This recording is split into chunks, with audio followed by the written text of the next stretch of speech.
BSA BEO समेत अन्य 7 के खिलाफ आपराधिक मुकदमा दर्ज।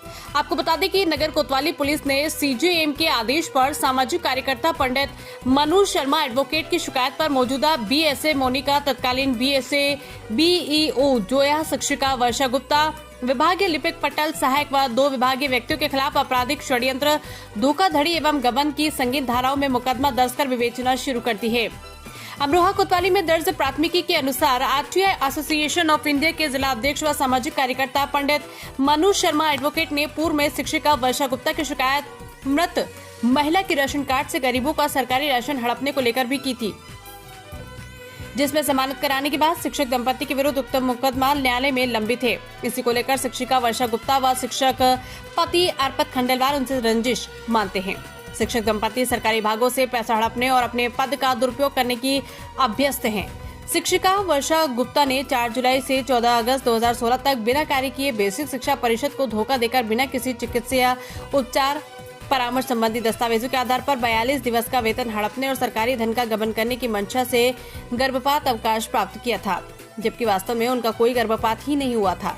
इस संबंध में खंड शिक्षा अधिकारी जोया ने 23 फरवरी 2022 के द्वारा इस तथ्य की जानकारी दी गई। इस संबंध में मौजूदा बेसिक शिक्षा अधिकारी एवं डीएम को कई शिकायती पत्र दिए गए। इस फर्जी गर्भपात अवकाश संबंधी प्रकरण की गहनता से जांच एवं कार्रवाई कराने की मांग भी की गई। इस संबंध में की गई जांच में पाया गया कि नियम का उल्लंघन कर अध्यापिका के मात्र प्रार्थना पत्र और शपथ पत्र के आधार पर ही उसे 42 दिवस का गर्भपात अवकाश स्वीकृत किया गया। इसी के चलते वर्षा गुप्ता द्वारा घर बैठे 42 दिन का बिना सेवा कार्य किए ही सरकारी वेतन हड़प कर गबन किया गया। इस मामले में डीएम के आदेश पर मुख्य विकास अधिकारी ने भी मौजूदा बीएसए को उनके कार्यालय में तैनात पटल सहायक को उक्त प्रकरण में लापरवाही बरतने और गर्भपात अवकाश संबंधी मूल पत्रावली नहीं दिए जाने का दोषी मानकर उसके खिलाफ नियमानुसार विभागीय कार्रवाई के लिए भी निर्देशित किया गया।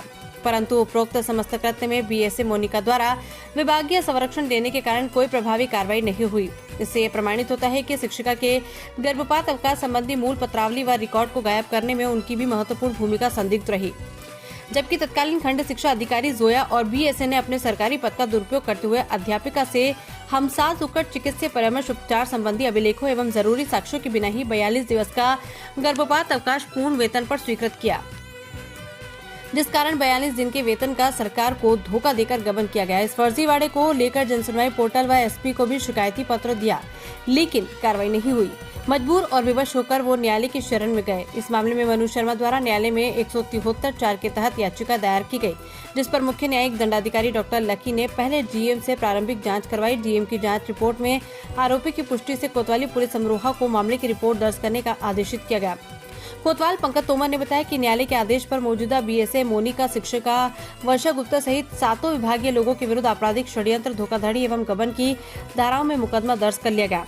उन्होंने बताया कि मामले में शीघ्र साक्ष्यों, बयानों आदि का संकलन कर विस्तृत विवेचना कर दोषियों के विरुद्ध कड़ी कार्रवाई की जाएगी। ऑफ इंडिया का जिलाध्यक्ष मनु शर्मा एडवोकेट मेरे द्वारा पूर्व में जिला बेसिक शिक्षा अधिकारी अमरोहा से आरटीआई द्वारा जानकारी प्राप्त करके गर्भपात अवकाश के संबंध में शिक्षिका वर्षा गुप्ता की एक शिकायत की गई थी, जिसमें संबंधित पटल सहायक को दोषी पाया गया था। सीडीओ महोदय ने उसकी जांच की थी, परंतु उसके बावजूद भी जिला बेसिक शिक्षा अधिकारी द्वारा कोई भी कार्रवाई नहीं की गई, जिसके कारण मेरे द्वारा मजबूर होकर जिलाधिकारी महोदय से पुनः इसकी शिकायत की गई। जिलाधिकारी महोदय ने सीडीओ महोदय को उक्त जांच दी। सीडीओ महोदय द्वारा मुझे अवगत कराया गया कि आप इस संबंध में बेसिक शिक्षा विभाग के उच्चाधिकारियों को प्रत्यावेदन कर सकते हैं। मैंने उच्चाधिकारियों को भी प्रत्यावेदन किया। इसके अतिरिक्त मेरे द्वारा मजबूरन माननीय न्यायालय में एक याचिका आयोजित की गई, जिसमें माननीय न्यायालय द्वारा जिलाधिकारी अमरोहा से प्रारंभिक जांच कराई गई। प्रकरण में जिलाधिकारी महोदय द्वारा एडीएम एफआर से इसकी जांच कराई गई और जांच कराकर न्यायालय से अपने निष्कर्ष को अवगत कराया गया, जिसमें एडीएम एफआर द्वारा जिलाधिकारी महोदय को अपनी आख्या में, अपने निष्कर्ष में बताया गया कि उक्त गर्भपात अवकाश से संबंधित कोई भी चिकित्सीय अभिलेख या प्रमाण संबंधित विभाग के पटल पर नहीं है, वहाँ की पत्रावली में नहीं है, वहाँ मूल रूप से पत्रावली भी उपलब्ध नहीं है। बस यही मेरे आरोप थे। मेरे आरोपों की पुष्टि पाते हुए माननीय न्यायालय द्वारा मेरी याचिका को स्वीकार करके पुलिस को इस मामले की एफआईआर दर्ज करने के हेतु आदेशित किया गया। आज अमरोहा नगर कोतवाली में मेरा मुकदमा पंजीकृत किया गया है, जिसमें जिला बेसिक शिक्षा अधिकारी मोनिका, शिक्षिका वर्षा गुप्ता, तत्कालीन जिला बेसिक शिक्षा अधिकारी, खंड शिक्षा अधिकारी जोया, पटल सहायक एवं अन्य अज्ञात कर्मियों के विरुद्ध मुकदमा पंजीकृत कर लिया गया है। मामले की विवेचना प्रारंभ हो गई है। अब मैं पुलिस से कड़ी से कड़ी कार्रवाई करने की मांग करता हूं और दोषियों के विरुद्ध कड़ी कार्रवाई की जाए, इसके संबंध में मैं प्रशासन से भी ये मांग करता हूं।